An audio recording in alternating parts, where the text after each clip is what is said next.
Le nombre 40 revient fréquemment dans la Bible, symbolisant la foi. Il représente la période d'épreuve nécessaire pour se rapprocher de Dieu, se convertir et implorer sa miséricorde. Il évoque les 40e années passées par le peuple hébreu dans le désert, ainsi que les 40e jours que Jésus a également passés dans ce même désert. Mais ce n'est pas tout. C'est à 40 ans qu'Isaac et Ésaü se marient. C'est l'âge d'Ishbosheth quand il devient roi.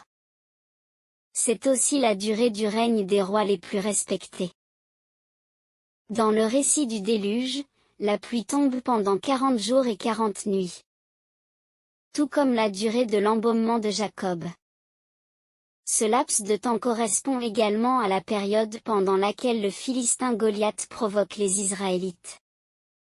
Ainsi qu'à la période de paix entre les interventions d'un sauveur divinement envoyé et sa mort, entraînant une nouvelle crise. Le Seigneur dit à Moïse: « Monte vers moi sur la montagne et reste là, pour que je te donne les tables de pierre. La loi et le commandement que j'ai écrits pour les enseigner. » Moïse monta sur la montagne. Alors, la nuée couvrit la montagne. La gloire du Seigneur demeura sur le mont Sinaï. Et la nuée le couvrit pendant 6 jours. Il appela Moïse le 7e jour, du milieu de la nuée. La gloire du Seigneur apparaissait aux fils d'Israël sous l'aspect d'un feu dévorant, au sommet de la montagne. Moïse pénétra dans la nuée et il monta sur la montagne. Moïse resta sur la montagne 40 jours et 40 nuits. Pour comprendre la volonté de Dieu et intégrer ses paroles, il faut du temps. Symboliquement, 40 jours et 40 nuits représentent le temps requis pour une vraie rencontre avec Dieu. Dans l'Ancien Testament, une autre figure importante liée à la montagne de Dieu est le prophète Élie. Fuyant la reine Jézabel qui cherchait à le tuer, il marcha pendant 40 jours et 40 nuits jusqu'à la montagne de Dieu. Après cette longue marche à travers le désert, Élie était prêt à rencontrer le Seigneur Dieu. Allait-il le trouver comme Moïse au Sinaï? Dans le vent violent? Le tremblement de terre ou le feu? Non, mais dans le murmure d'une brise légère. Un temps d'épreuve. Le chiffre 40 peut symboliser une période d'épreuve.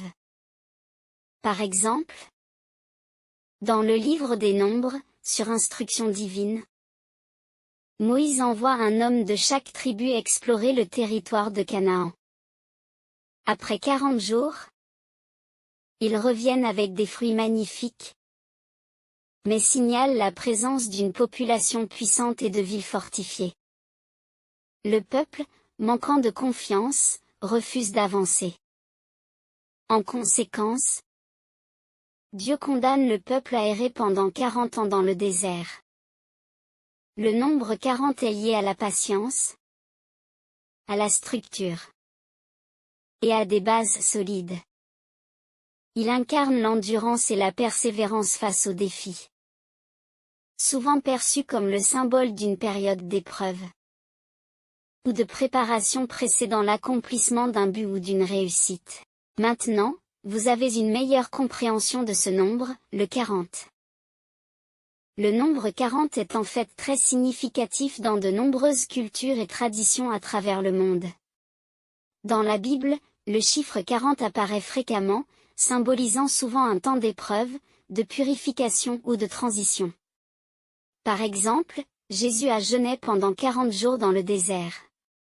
De même, dans l'islam, le chiffre 40 revêt une importance particulière, étant considéré comme un nombre symbolique de purification et de transformation. Au-delà de son aspect symbolique, le nombre 40 est également utilisé dans de nombreux domaines pratiques. Par exemple, dans le système de numérotation romaine, le chiffre 40 est représenté par la lettre XL. De plus, le nombre 40 est souvent utilisé comme une mesure de temps, comme les 40 heures d'une semaine de travail standard, ça c'était il y a quelques années, ou les 40 semaines d'une grossesse humaine. En somme, le nombre 40 est bien plus qu'une simple valeur numérique. Il porte en lui une richesse symbolique et culturelle qui transcende les frontières et les époques, apportant avec lui des significations profondes et variées.